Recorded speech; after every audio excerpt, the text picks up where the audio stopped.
S news, ಇದು ನಿಮ್ಮ ಧ್ವನಿ. ನಮಸ್ಕಾರ. ಎಸ್ ನ್ಯೂಸ್ಗೆ ಸ್ವಾಗತ. ನಾನು ಎಸ್ ದೇವೇಂದ್ರಗೌಡ. ಇಂದಿನ ಮುಖ್ಯಾಂಶಗಳು. ಹೈಟೆಕ್ ಹೈಬ್ರಿಡ್ ಜೋಳದ ಬೀಜಕ್ಕಾಗಿ ಖಾಸಗಿ ಅಂಗಡಿಗಳಿಗೆ ಮುಗಿಬಿದ್ದ ರೈತರು. ಕ್ಷೌರ ಮಾಡುವ ವ್ಯಕ್ತಿ ನಮ್ಮನ್ನು ಕೊಲ್ಲುತ್ತಾನೆಂದರೆ ನಾವೇನು ಮನುಷ್ಯರಲ್ಲವೇ? ಆರ್ ಬೋನ್ವೆಂಚರ್ ಆಕ್ರೋಶ. ನೆಲೆ ಇಲ್ಲದ ಜೀವಿಗೆ ನೆಲೆ ಕಲ್ಪಿಸಿಕೊಟ್ಟ ಸಮಾಜ ಸೇವಕ ಉಸ್ಮಾನ್ ಪಾಷಾ ಚಕ್ರವರ್ತಿ ಮಖಂದರ್ ಶಾ. ಮಕ್ಕಳಲ್ಲಿರುವ ಪ್ರತಿಭೆ ಹರಳಲು ಪ್ರತಿಭಾ ಕಾರಂಜಿ ಸೂಕ್ತವಾದ ವೇದಿಕೆ. ಬಸಲಿಂಗಪ್ಪ. ಬಾಳಲ್ಲಿ ಗ್ರಾಮ ಪಂಚಾಯಿತಿ ಅಧ್ಯಕ್ಷನಿಂದ ಕಾನೂನು ಬಾಹಿರ ಮನೆ ನಿರ್ಮಾಣ, ಸಾರ್ವಜನಿಕರ ಚರಂಡಿ ಬಂದ್. ವಾರ್ತೆಗಳ ವಿವರ. ಕಳೆದ ಒಂದು ವಾರದಿಂದ ಹೈಟೆಕ್ ಹೈಬ್ರಿಡ್ 3201 ನಂಬರಿನ ಜೋಳಕ್ಕಾಗಿ ರೈತರು ಪರದಾಡುತ್ತಿದ್ದಾರೆ.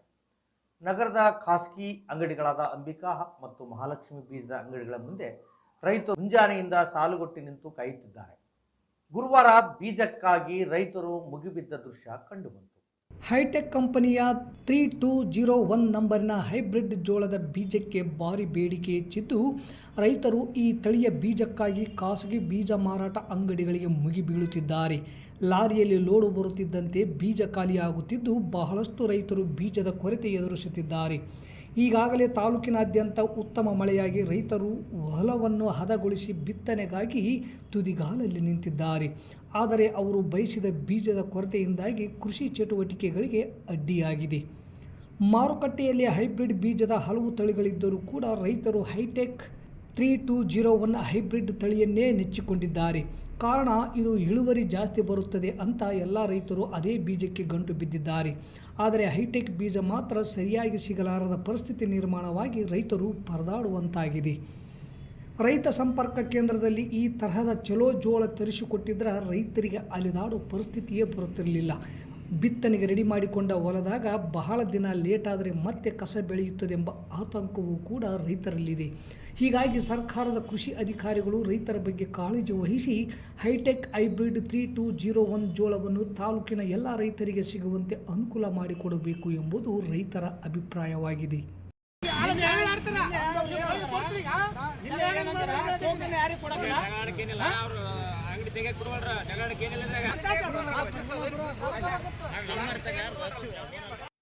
ಕೊಪ್ಪಳ ಜಿಲ್ಲೆಯಲ್ಲಿ ನಡೆದ ದಲಿತನ ಕೊಲೆಯು ಅಮಾನವೀಯ ಹಾಗೂ ಖಂಡನೀಯವಾದದ್ದು. ಕ್ಷೌರ ಮಾಡೋ ವ್ಯಕ್ತಿ ನಮ್ಮನ್ನು ಕೊಲ್ಲುವನೆಂದರೆ ನಾವೇನು ಮನುಷ್ಯರಲ್ಲವೇ? ಸ್ವಾತಂತ್ರ್ಯ ಬಂದು 78 ವರ್ಷಗಳು ಗತಿಸಿದರೂ ಕೂಡ ದಲಿತರು ಸಾವು ನೋವಿನ ಮಧ್ಯೆ ಒದ್ದಾಡುತ್ತಿರುವುದು ಸರ್ಕಾರದ ವೈಫಲ್ಯಕ್ಕೆ ಹಿಡಿದ ಕನ್ನಡಿಯಾಗಿದೆ ಎಂದು ಹಿರಿಯ ಮುಖಂಡ ಆರ್ ಬೋನ್ವೆಂಚರ್ ಆರೋಪಿಸಿದರು. ಕೊಪ್ಪಳದ ಯಲಬುರ್ಗಾ ತಾಲೂಕಿನ ಸಂಗನಾಳ ಗ್ರಾಮದ ದಲಿತ ಯುವಕನ ಕೊಲೆಯನ್ನು ವಿರೋಧಿಸಿ ದಲಿತ ಸಂಘಟನೆಗಳ ಒಕ್ಕೂಟದಿಂದ ಗುರುವಾರ ನಗರದ ತಹಸೀಲ್ದಾರ್ ಮೂಲಕ ರಾಜ್ಯದ ಮುಖ್ಯಮಂತ್ರಿಗಳಿಗೆ ಮನವಿ ಸಲ್ಲಿಸಿ ಮಾತನಾಡಿದ ಅವರು, ಕೊಪ್ಪಳ ಜಿಲ್ಲೆಯ ಸಮಾಜ ಕಲ್ಯಾಣ ಇಲಾಖೆಯ ಅಧಿಕಾರಿಗಳು ಏನು ಮಾಡುತ್ತಿದ್ದೀರಿ? ಜಿಲ್ಲಾ ಪೊಲೀಸ್ ಅಧಿಕಾರಿಗಳು ಎಲ್ಲಿದ್ದೀರಿ? ಎಲ್ಲ ರಾಜಕೀಯ ಪಕ್ಷದ ಮುಖಂಡರು ಇಂದು ಬಾಯಿ ಮುಚ್ಚಿ ಕುಳಿತಿರುವುದು ನಾಚಿಕೆಗೇಡಿನ ಸಂಗತಿ. ಕೊಪ್ಪಳದ ಯಮನೂರಪ್ಪನ ಕೊಲೆಗೆ ನ್ಯಾಯ ಕೊಡಿಸಿ ದಲಿತರ ಜೀವಕ್ಕೆ ರಕ್ಷಣೆ ಕೊಡಿ ಎಂದು ಆಕ್ರೋಶವನ್ನು ವ್ಯಕ್ತಪಡಿಸಿದರು. ನಂತರ ಯುವ ಮುಖಂಡ ಮೌನೇಶ್ ಜಾಲವಾಡಿಗೆ ಮಾತನಾಡಿ, ಈ ದೇಶದಲ್ಲಿ ನಿತ್ಯ ನಿರಂತರವಾಗಿ ಜಾತೀಯತೆ, ಅಸ್ಪೃಶ್ಯತೆ, ಅಸಮಾನತೆ, ದೌರ್ಜನ್ಯ, ದರ್ಪ, ದಬ್ಬಾಳಿಕೆಯಂತಹ ಅನಾಗರಿಕ ಕ್ರೌರ್ಯಗಳು ಶತಮಾನಗಳಿಂದಲೂ ಶೋಷಿತರ ಮೇಲೆ ಹೇರುತ್ತಾ ಬಂದಿರುವ ಜಾತಿವಾದಿ ಮನಸ್ಥಿತಿಗಳು ನಮ್ಮ ದೇಶದಲ್ಲಿ ಮಾತ್ರ ಕಾಣಲು ಸಾಧ್ಯ. ಈ ದೇಶಕ್ಕೆ ಸ್ವತಂತ್ರ ಬಂದು 7 ದಶಕಗಳು ಗತಿಸಿದರೂ ಕೂಡ ಈ ದೇಶದ ಶೋಷಿತರಿಗೆ, ಅಸ್ಪೃಶ್ಯರಿಗೆ ಜಾತೀಯತೆಯಿಂದ ನಿಜವಾದ ಸ್ವಾತಂತ್ರ್ಯ ದಕ್ಕದೇ ಇರುವುದು ವಿಪರ್ಯಾಸ. ದಲಿತರು ಇಂದಿಗೂ ಜಾತಿವಾದದ, ಕೋಮುವಾದದ ಕಪಿಮುಷ್ಟಿಯಲ್ಲಿ ಸಿಲುಕಿ ನಲುಗುತ್ತಿದ್ದಾರೆ. ಜಾತಿವಾದಿ ಮನಸ್ಥಿತಿಗಳ ಮುಂದುವರಿದ ಕ್ರೌರ್ಯವು ಮೊನ್ನೆ ದಿನ ಕೊಪ್ಪಳ ಜಿಲ್ಲೆಯ ಯಲಬುರ್ಗಾ ತಾಲೂಕಿನ ಸಂಗನಾಳ ಗ್ರಾಮದ ಯಮನೂರಪ್ಪ ಎಂಬ ದಲಿತ ಯುವಕನಿಗೆ ಕ್ಷೌರ ಮಾಡಲು ನಿರಾಕರಿಸಿದ ಜಾತಿವಾದಿ ಹೀನ ಮನಸ್ಥಿತಿಯ ಕ್ಷೌರಿಕನು ಆ ಯುವಕನನ್ನು ಕತ್ತಿಯಿಂದ ಹಿರಿದು ಕೊಲೆ ಮಾಡಿರುವ ಹೇಯ ಕೃತ್ಯ ಇಡೀ ನಾಗರಿಕ ಸಮಾಜವೇ ತಲೆ ತಗ್ಗಿಸುವಂಥ ದುಷ್ಕೃತ್ಯವಾಗಿದೆ. ಈ ಅನಾಗರಿಕ ಜಾತಿವಾದಿ ಮನಸ್ಥಿತಿಯ ಕೃತ್ಯವನ್ನು ನಮ್ಮ ಸಮಿತಿಯು ಬಲವಾಗಿ ಖಂಡಿಸುತ್ತದೆ. 21ನೇ ಶತಮಾನದ ಭಾರತದಲ್ಲಿ ಇಂತಹ ಅಸ್ಪೃಶ್ಯತೆ ಆಚರಣೆಯ ಭಾಗವಾಗಿ ಕೋಮುವಾದದ ಪ್ರತೀಕವಾಗಿ ನಡೆಯುತ್ತಿರುವ ಘೋರ ಅವಮಾನ, ಕೊಲೆಗಳು ಇಡೀ ದೇಶಕ್ಕೆ ಮಾಡುವಂಥ ಘೋರ ಅವಮಾನದ ಪ್ರತೀಕವಾಗಿದೆ.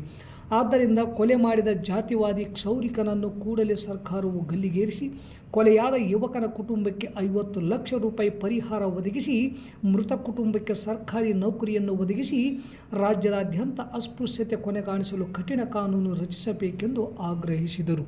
ಈ ಸಂದರ್ಭದಲ್ಲಿ ಮುಖಂಡರಾದ ಮಹೇಶ್ ಜಿ, ಬಸವರಾಜ್ ಬುಕ್ಕನಟ್ಟಿ, ಪಂಪಪತಿ ಹಂಚಿನಾಳ್, ಆಲಂ ಭಾಷಾ ಬೂದಿಹಾಳ್, ಹನುಮೇಶ್ ಮೈತ್ರಿ, ಮುತ್ತು ಸಾಗರ್, ಪ್ರವೀಣ್ ಕುಮಾರ್ ದುಮತಿ, ಹುಲ್ಗಪ್ಪ ಸೋಮಲಾಪುರ, ಯಮುನೂರ್ ಬಸಾಪುರ್, ಶಶಿ ವಿರುಪಾಪುರ, ದುರ್ಗಪ್ಪ ಹಂಚಿನಾಳ್ ಸೇರಿದಂತೆ ಅನೇಕ ಮುಖಂಡರು ಭಾಗವಹಿಸಿದ್ದರು.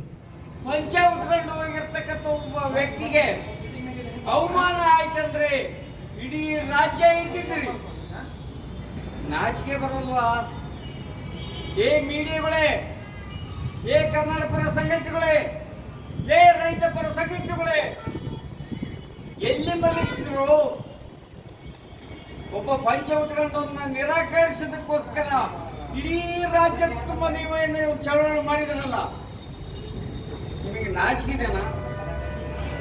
ಒಬ್ಬ ಕಟಿಂಗ್ ಮಾಡಿಸೋದಕ್ಕೋಸ್ಕರ ಒಬ್ಬನ ಸಾಯ್ತಾನಂದ್ರೆ ಎಲ್ಲಿ ಸತ್ತಿದ್ದರೋ ನೀವು? ನಿಮ್ಮ ಬಾಯಿಯಲ್ಲಿರೋ, ನಿಮ್ಮ ನೈತಿಕತೆ ಎಲ್ಲಿರೋ? ಎಲ್ಲಿಯೋ ಕಲ್ಕತ್ತಾದಲ್ಲಿ ಇವತ್ತು ನಾವು ಜೀವನವನ್ನ ಒಂದು ಏನು ಭಯದ ವಾತಾವರಣದಲ್ಲಿ ಜೀವನವನ್ನು ಇಟ್ಟುಕೊಂಡು ಬದುಕುವಂತ ಪರಿಸ್ಥಿತಿಯಲ್ಲಿ ನಾವು ಇವತ್ತೆಲ್ಲರೂ ಇದ್ದೀವಿ. ಹಾಗಾಗಿ ಇವತ್ತು ನಾವು ಸಾವು ಬದುಕಿನ ನಡುವೆ ಕೂಡ ಒದ್ದಾಡ್ತಾ ಇದ್ದೀವಿ.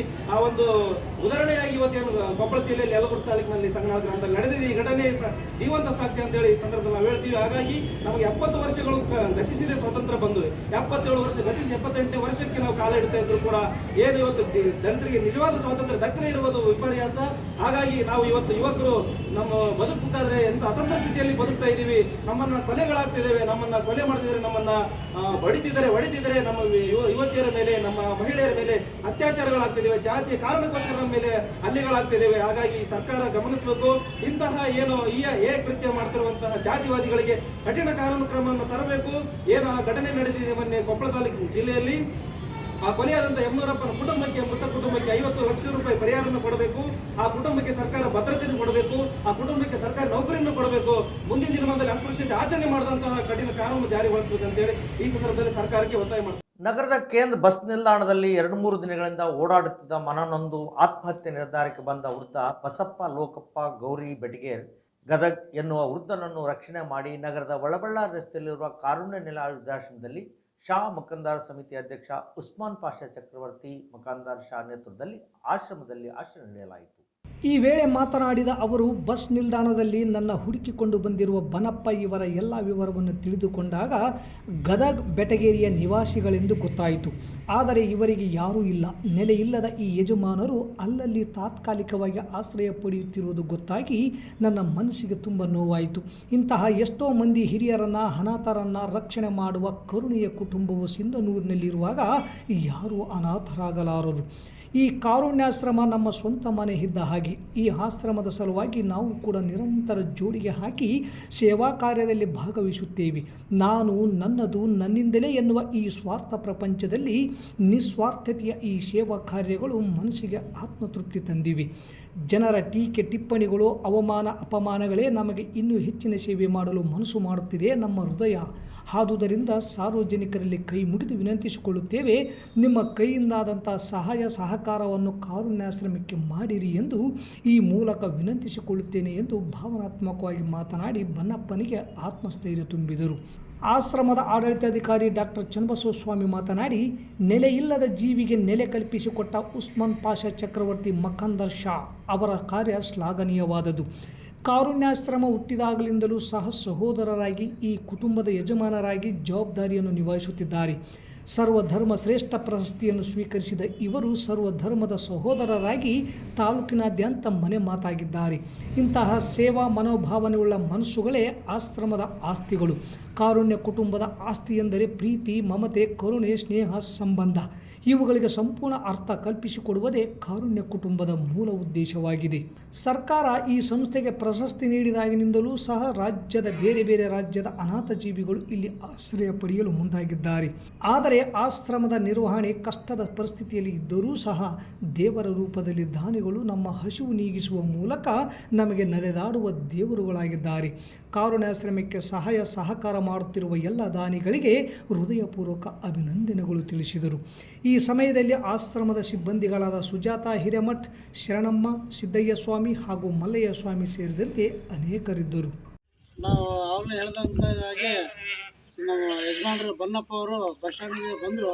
ಕೇಳ್ತಾ ನಮ್ಮ ಆಟೋ ಹುಡುಗರು ಫೋನ್ ಮಾಡಿದ್ರೆ ಹೇಳಿದ್ರು ನಮಗೆ, ಇಸ್ಕೊಂಡ ಇಲ್ಲಿ ಯಾರು ನೀವು ಕೇಳ್ಕೊಂಡು ಬಂದಾರ ಅಂತ ನಾನು ಬಂದು ವಿಚಾರಿಸಿದಾಗ ತಾತ್ಮಾರು ಹೇಳಿದರು, ಇಲ್ಲ ನಾನು ಕೊಟ್ಟಿಗೆಯಿಂದ ಬಂದಿದ್ದೀನಿ, ನಿಮ್ಮ ಹೆಸರನ್ನು ಕೇಳಿರಿ, ಹಲವಾರು ಜನ ಹೇಳ್ಯಾರ, ನಿಮ್ಮ ಬಗ್ಗೆನೂ ಹೇಳ್ಯಾರ, ಕಾರುಣ್ಯದ ಬಗ್ಗೆನೂ ಹೇಳ್ಯಾರ, ಹಿಂಗಾರ ಮಾಡಿ ಅಲ್ಲಿ ಬಿಡ್ರಿ ಅಂತ ಅಂದಾಗ ನಾವು ಕೇಳಿದೆವ್ರಿಗೆ, ಯಾಕ್ರಿ ನಿಮ್ಮ ಮಕ್ಕಳು ಯಾರು ಅದಾರ ಇಲ್ಲ ಅಂತ ನಮಗೆ ಭಾಳ ನೋವಾಯ್ತು. ಯಾಕಂದರೆ ಸಮಾಜದಲ್ಲಿ ನಮ್ಮ ಹುಟ್ಟಿದಂಥ ತಾಯಿ ಅವ್ರ ತಂದೆ ಏನು ನಾವು ನೋಡ್ಕೋಬೇಕು, ಅವ್ರಿಗೆ ಯಾರಿಲ್ಲ ಪಾಪ. ಇದೊಂದು ಒಳ್ಳೇದಾಯ್ತು ಇಲ್ಲಿ ಬಂದು ಸೇರಿಸಲಾಗಿ. ಯಾರಾಗಲಿ ಇನ್ನೊಂದು ಏನು ಹೇಳ್ತೀನಿ ಅಂದರೆ, ಅನಾಥಾಶ್ರಮ ಕೂಡ ದೊಡ್ಡ ಮಾತಲ್ಲ, ನಾವು ಉಡಿಸಿ ಸಾಕಿ ಸಲಿ ದೊಡ್ಡ ಮಾಡಿತಾರಲ್ಲ ಅವ್ರಿಗೆ ನಾವು ಕಾಪಾಡ್ಕೋಬೇಕು. ಯಾಕಂದರೆ ಕಾಪಾಡಿದರೆ ನಮ್ಮ ಭೂಮಿಯಲ್ಲಿ ಜಯ ಅಲ್ಲಂತಲ್ಲೇ ಜಯ ಸಿಗ್ತದೆ. ಅವರನ್ನು ಕರ್ಕೊಂಬಂದು ಆಶ್ರಯ ಕೊಟ್ಟಿದ್ದಾರೆ. ಪ್ರಥಮವಾಗಿ ಅವರಿಗೆ ಎಲ್ಲ ಉತ್ತಮ ಆಯಸ್ಸು ಆಯುರಾರೋಗ್ಯ ಕೊಡಲಿ ಮತ್ತು ನಿರಂತರವಾಗಿ ಈ ಕಾರುಣ್ಯಾಶ್ರಮ ಹುಟ್ಟಿದಾಗಲಿಂದ ಮುಂಚೆನೂ ಕೂಡ ಇವರು ಸುಮಾರು 15 ವರ್ಷಗಳ ಕಾಲ ನಾವು ಇನ್ನೂ ಚಿಕ್ಕವರು ಇದ್ವಿ, ಆವಾಗಲಿಂದನೂ ನೋಡ್ತಾ ಇದ್ವಿ ಅವ್ರ ಸೇವೆ. ಅವರು ಕೂಡ ಇಂತಹ ಒಂದು ಸಂಸ್ಥೆಯನ್ನು ಕಟ್ಟಬೇಕು ಮತ್ತು ಇಂಥ ಸಂಸ್ಥೆಯಲ್ಲಿ ಹಲವಾರು ನೊಂದ ಜೀವಿಗಳು, ಅನಾಥ ಜೀವಿಗಳು ಆಶ್ರಯ ಪಡೆಯಬೇಕು ಅಂತ ಅಂದ್ಕೊಂಡಿದ್ರು. ಆದರೆ ಈ ಕಾರುಣ್ಯ ಕೂಡ ಅವ್ರದ್ದೇ.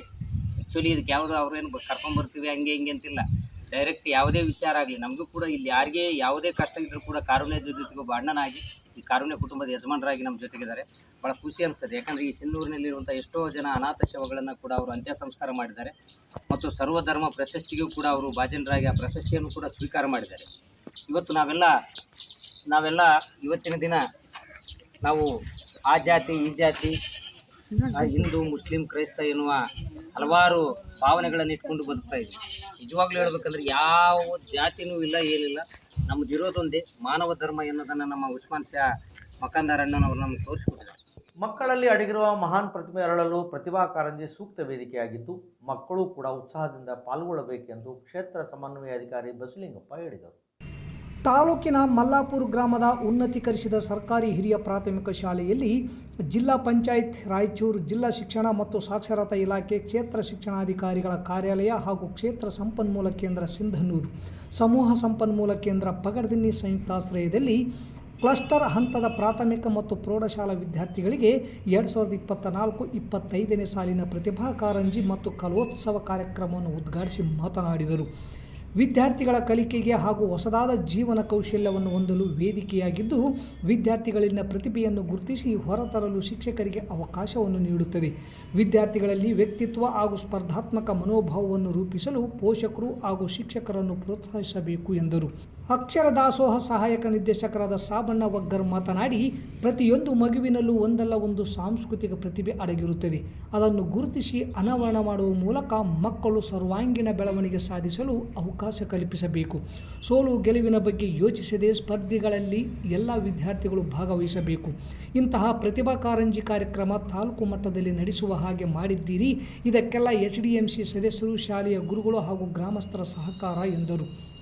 ನಂತರ ಮುಖ್ಯ ಅತಿಥಿಗಳಾದ ರಾಜಶೇಖರ್ ರೆಡ್ಡಿ ಕಾರಿಗನೂರು ಮಾತನಾಡಿ, ಪ್ರತಿಭಾ ಕಾರಂಜಿ ಎಂಬುದು ಕಲಾ ಪ್ರತಿಭೆಗಳ ಚಿಣ್ಣರ ಹಬ್ಬ, ಪೋಷಕರಿಲ್ಲದೆ ಸಾರ್ವಜನಿಕರು ಖುಷಿ ಪಡುವ ಹಬ್ಬ ಇದಾಗಿದ್ದು, ಮಕ್ಕಳ ಪ್ರತಿಭೆಯನ್ನು ತಂದೆ ತಾಯಿಗಳು ಹತ್ತಿರದಿಂದ ಕಣ್ತುಂಬಿಕೊಳ್ಳುವ ವೇದಿಕೆಯಾಗಿದೆ. ಸರ್ಕಾರಿ ಶಾಲೆಯ ಅಭಿವೃದ್ಧಿಗೆ ತಮ್ಮ ಸಹಾಯ ಸಹಕಾರ ಯಾವಾಗಲೂ ಇರುತ್ತದೆ ಎಂದರು. ಗ್ರಾಮ ಪಂಚಾಯಿತಿ ಅಧ್ಯಕ್ಷೆ ಚನ್ನಬಸಮ್ಮ, ಸದಸ್ಯ ಯಮನಪ್ಪ ನಾಯಕ್, ಮಲ್ಲನಗೌಡ ಕೆಂಗುಂಟಿ, ಮುಖಂಡರಾದ ಯಂಕನಗೌಡ ಪೊಲೀಸ್ ಪಾಟೀಲ್, ಬಸನಗೌಡ ನಿಟ್ಟೂರ್, ವೀರಭದ್ರಪ್ಪ ಭಂಡಾರಿ, ಅಮರೇಗೌಡ, ತಿಮ್ಮನಗೌಡ, SDMC ಅಧ್ಯಕ್ಷೆ ಹುಸೇನಮ್ಮ, ಉಪಾಧ್ಯಕ್ಷ ವೀರಭದ್ರಪ್ಪ, ಸದಸ್ಯರಾದ ಮಹಾಕಾಳಪ್ಪ, ಹಿರೇದುಗ್ಗಪ್ಪ, ಲಕ್ಷ್ಮಿ, ಶೇಖರಪ್ಪ, ತಿಮ್ಮಪ್ಪ ನಾಯಕ, ವೆಂಕಟೇಶ್ ಭಂಡಾರಿ, ECO ಹನುಮಂತಪ್ಪ ಬಂಡಿ ವಡ್ಡರ್, BRP ರವಿ ಪವಾರ್, ಪಂಪಾಪತಿ, CRPಗಳಾದ ಹನುಮಂತಪ್ಪ, ಪ್ರಮೋದ್, ಮಹಾವೀರ್, ಚನ್ನವೀರನಗೌಡ, ಗಿರೀಶ್, ಪ್ರಭಾರಿ ಮುಖ್ಯ ಗುರುಗಳಾದ ಅಮರೇಶ್, ಮೌಲಪ್ಪ ಭಂಡಾರಿ, ನಿರುಪಾದಿ, ಅಂಬಣ್ಣ, ಗುಂಡಪ್ಪ, ವಿಶ್ವನಾಥ್, ದುರ್ಗಪ್ಪ ಸೇರಿದಂತೆ ಪ್ರಾಥಮಿಕ ಮತ್ತು ಪ್ರೌಢಶಾಲಾ ಶಿಕ್ಷಕರು, ಊರಿನ ಗಣ್ಯರು, ಮುಖಂಡರು, ವಿವಿಧ ಸಂಘಟನೆಗಳ ಮುಖಂಡರು, ಆಶಾ ಮತ್ತು ಅಂಗನವಾಡಿ ಕಾರ್ಯಕರ್ತೆಯರು, ಶಾಲೆಯ ಹಳೆಯ ವಿದ್ಯಾರ್ಥಿಗಳು, ಮಹಿಳೆಯರು, ಯುವಕರು, ಗ್ರಾಮಸ್ಥರು ಭಾಗವಹಿಸಿದ್ದರು.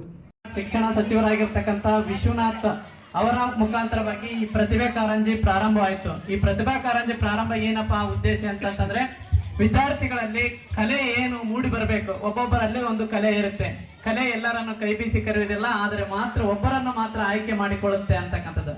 ಅಂತ ಕಲೆಯನ್ನ ನಮ್ಮ ವಿದ್ಯಾರ್ಥಿಗಳಲ್ಲಿ ಸೂಕ್ತವಾಗಿ ಅಡಗಿರ್ತಕ್ಕಂಥ ಕಲೆಯನ್ನ ಒಳ್ಳೆಯ ಒಂದು ಪ್ರತಿಭೆ ಮುಖಾಂತರವಾಗಿ ಒಂದು ಸ್ಪರ್ಧೆ ಏರ್ಪಡಿಸುವುದರ ಮುಖಾಂತರವಾಗಿ ಆ ಸ್ಪರ್ಧೆಯನ್ನ ಏರ್ಪಡಿಸಿ ಕ್ಲಸ್ಟರ್ ಹಂತದಲ್ಲಿ, ತಾಲೂಕಾ ಹಂತದಲ್ಲಿ, ಜಿಲ್ಲಾ ಹಂತದಲ್ಲಿ ಅವರಲ್ಲಿ ಮೂಡಿ ಬರಲಿ ಅನ್ನುವಂತ ಉದ್ದೇಶಕ್ಕೋಸ್ಕರವಾಗಿ ಈ ಪ್ರತಿಭಾ ಕಾರಂಜಿಯನ್ನ ನಮ್ಮ ಜಾನಪದದ ಸೊಗಡು ಇರ್ಬೋದು, ಜಾನಪದ ಕಲೆ ನೃತ್ಯ ಇರ್ಬೋದು, ಆಮೇಲೆ ರಸಪ್ರಶ್ನೆ ಕ್ವಿಜ್ ಇರ್ಬೋದು, ವಿದ್ಯಾರ್ಥಿಗಳಲ್ಲಿ ಅಡಗಿರ್ತಕ್ಕಂಥ ಸುಪ್ತ ಚೇತನವನ್ನ ಹೊರತೆಗೆಯುವುದೇ ಈ ಒಂದು ಪ್ರತಿಭಾ ಕಾರಂಜಿಯ ಉದ್ದೇಶವಾಗಿದೆ. ಬಾದರ್ಲಿ ಗ್ರಾಮ ಪಂಚಾಯತಿ ಅಧ್ಯಕ್ಷರೊಬ್ಬರು ಮನೆ ನಿರ್ಮಾಣ ಮಾಡುವ ಸಲುವಾಗಿ ಚರಂಡಿಯನ್ನೇ ಬಂದ್ ಮಾಡಿದ ಕಾರಣ ಆ ಚರಂಡಿಯಲ್ಲಿ ಬರುವ ನೀರು ಸಾರ್ವಜನಿಕರ ಮನೆಗಳಿಗೆ ನುಗ್ಗಿ ಜನರು ನಿದ್ದೆ ಮಾಡಲಾರದ ಪರಿಸ್ಥಿತಿ ಒದಗಿ ಬಂದಿದೆ. ತಾಲೂಕಿನ ಬಾದರ್ಲಿ ಗ್ರಾಮ ಪಂಚಾಯಿತಿ ಅಧ್ಯಕ್ಷ ದಿಲೀಪ್ ಬಿಸ್ವಾಸ್ RH ಕ್ಯಾಂಪಿನ 5ರಲ್ಲಿ ಮನೆ ಕಟ್ಟಿಸುತ್ತಿದ್ದು, ಮನೆ ಕಟ್ಟಿಸುವ ನೆಪದಲ್ಲಿ ಇರುವ ಚರಂಡಿಯನ್ನೇ ಬಂದ್ ಮಾಡಿದ್ದಾರೆ. ಇದರಿಂದಾಗಿ ಚರಂಡಿಯಲ್ಲಿ ಹರಿಯುವ ಕೊಳಚೆ ನೀರು ಸಾರ್ವಜನಿಕರ ಮನೆಗಳಿಗೆ ನುಗ್ಗಿದೆ. ಹೀಗಾಗಿ ಕ್ಯಾಂಪಿನಲ್ಲಿ ಸೊಳ್ಳೆಗಳ ಕಾಟ ಹೆಚ್ಚಾಗಿ ಜನರು ನಿದ್ದೆ ಮಾಡದ ಪರಿಸ್ಥಿತಿ ನಿರ್ಮಾಣವಾಗಿದೆ. RH ಕ್ಯಾಂಪಿನ 5ರಲ್ಲಿ ಬಾದರ್ಲಿ ಗ್ರಾಮ ಪಂಚಾಯಿತಿ ಅಧ್ಯಕ್ಷ ದಿಲೀಪ್ ಬಿಸ್ವಾಸ್ ಹೊಸದಾಗಿ ಮನೆ ನಿರ್ಮಾಣ ಮಾಡುವ ಕಾರ್ಯ ಕೈಗೊಂಡಿದ್ದರಿಂದ ಮನೆ ನಿರ್ಮಾಣಕ್ಕೆ ತಂದ ಮರಳು, ಜಲ್ಲಿಕಲ್ಲು ಸೇರಿದಂತೆ ಇನ್ನಿತರೆ ವಸ್ತುಗಳನ್ನು ಸಾರ್ವಜನಿಕರ ಚರಂಡಿಯಲ್ಲಿ ಹಾಕಿದ ಕಾರಣ ಜನರು ಬಳಸುವ ನೀರು ಹಾಗೂ ಮಳೆ ನೀರು ಸೇರಿ ಚರಂಡಿಗೆ ಬಂದು ಮುಂದಕ್ಕೆ ಹೋಗದೆ ನಿಂತಲ್ಲೇ ನಿಂತ ಚರಂಡಿ ಸಂಪೂರ್ಣ ಬಂದಾಗಿ ನೀರು ಮುಂದಕ್ಕೆ ಹೋಗದೆ ಮನೆಯೊಳಗೆ ನುಗ್ಗಿದೆ. ಕ್ಯಾಂಪಿನ ಜನರು ಅಧ್ಯಕ್ಷರ ವಿರುದ್ಧ ಆಕ್ರೋಶ ವ್ಯಕ್ತಪಡಿಸುತ್ತಿದ್ದಾರೆ. ದೀನುಬಂಧು ಮಂಡಲ್, ವಿಶ್ವನಾಥ ಮಂಡಲ್, ರಾಣಾ ಮಂಡಲ್, ಪ್ರಭಾಸ ಮಂಡಲ್ ಸೇರಿದಂತೆ ಇನ್ನಿತರರ ಮನೆಗಳಿಗೆ ನೀರು ನುಗ್ಗಿದ ಪರಿಣಾಮ ಕಳೆದ 10 ದಿನಗಳಿಂದ ಮಹಿಳೆಯರು, ಮಕ್ಕಳು ಸರಿಯಾಗಿ ನಿದ್ದೆ ಮಾಡುತ್ತಿಲ್ಲ. ಜೊತೆಗೆ ವಿಪರೀತ ಸೊಳ್ಳೆಗಳ ಕಾಟದಿಂದ ಡೆಂಗ್ಯೂ ಜ್ವರ ಬಂದರೆ ಯಾರು ಹೊಣೆಗಾರರು? ಚರಂಡಿ ಸ್ವಚ್ಛ ಮಾಡುವಂತೆ ಅಧ್ಯಕ್ಷರಿಗೆ ಮನವಿ ಮಾಡಿಕೊಂಡು 10 ದಿನಗಳಾದರೂ ಸಹ ಚರಂಡಿ ಸ್ವಚ್ಛ ಮಾಡದೆ ನಿರ್ಲಕ್ಷ್ಯ ಮಾಡಿದ್ದಾರೆ. ಮನೆ ಕಟ್ಟಿಸಿಕೊಳ್ಳುವ ನೆಪದಲ್ಲಿ ಸಾರ್ವಜನಿಕರ ಚರಂಡಿಯನ್ನು ಬಂದ್ ಮಾಡಿ ಸಾರ್ವಜನಿಕರಿಗೆ ತೊಂದರೆ ಕೊಡುವುದು ಎಷ್ಟು ಸರಿ ಅನ್ನುವುದು ಕ್ಯಾಂಪಿನ ಗ್ರಾಮಸ್ಥರ ಅನಿಸಿಕೆ. ಅಲ್ಲದೆ ಇಡೀ ಗ್ರಾಮ ಪಂಚಾಯಿತಿ ವ್ಯಾಪ್ತಿಯಲ್ಲಿ ಬರುವ ಚರಂಡಿಗಳನ್ನು ಅದ್ಯಾವ ರೀತಿಯಲ್ಲಿ ಸ್ವಚ್ಛ ಮಾಡುತ್ತಾರೋ ಅಧ್ಯಕ್ಷರು ಎಂದು ಅನುಮಾನ ವ್ಯಕ್ತಪಡಿಸುತ್ತಿದ್ದಾರೆ. ಮತ್ತೊಮ್ಮೆ ಮುಖ್ಯಾಂಶಗಳು. ಹೈಟೆಕ್ ಹೈಬ್ರಿಡ್ ಜೋಳದ ಬೀಜಕ್ಕಾಗಿ ಖಾಸಗಿ ಅಂಗಡಿಗಳಿಗೆ ಮುಗಿದಿದ್ದ ರೈತರು. ಕ್ಷೌರ ಮಾಡುವ ವ್ಯಕ್ತಿ ನಮ್ಮನ್ನು ಕೊಲ್ಲುತ್ತಾನೆಂದರೆ ನಾವೇನು ಮನುಷ್ಯರಲ್ಲವೇ? ಬೋನ್ವೆಂಚರ್ ಆಕ್ರೋಶ. ನೆಲೆ ಇಲ್ಲದ ಜೀವಿಗೆ ನೆಲೆ ಕಲ್ಪಿಸಿಕೊಟ್ಟ ಸಮಾಜ ಸೇವಕ ಉಸ್ಮಾನ್ ಪಾಷಾ ಚಕ್ರವರ್ತಿ ಮಖಂದರ್ ಶಾ. ಮಕ್ಕಳಲ್ಲಿರುವ ಪ್ರತಿಭೆ ಹರಳಲು ಪ್ರತಿಭಾ ಕಾರಂಜಿ ಸೂಕ್ತವಾದ ವೇದಿಕೆ. ಬಸಲಿಂಗಪ್ಪ. ಬಾದರ್ಲಿ ಗ್ರಾಮ ಪಂಚಾಯಿತಿ ಅಧ್ಯಕ್ಷನಿಂದ ಕಾನೂನು ಬಾಹಿರ ಮನೆ ನಿರ್ಮಾಣ, ಸಾರ್ವಜನಿಕರ ಚರಂಡಿ ಬಂದ್. ಇಲ್ಲಿಗ ವಾರ್ತಾ ಪ್ರಸಾರ ಮುಕ್ತಾಯವಾಯಿತು. ನಿರಂತರ ಸುದ್ದಿಗಾಗಿ ವೀಕ್ಷಿಸಿ ಎಸ್ ನ್ಯೂಸ್. ಇದು ನಿಮ್ಮ ಧ್ವನಿ. ನಮಸ್ಕಾರ.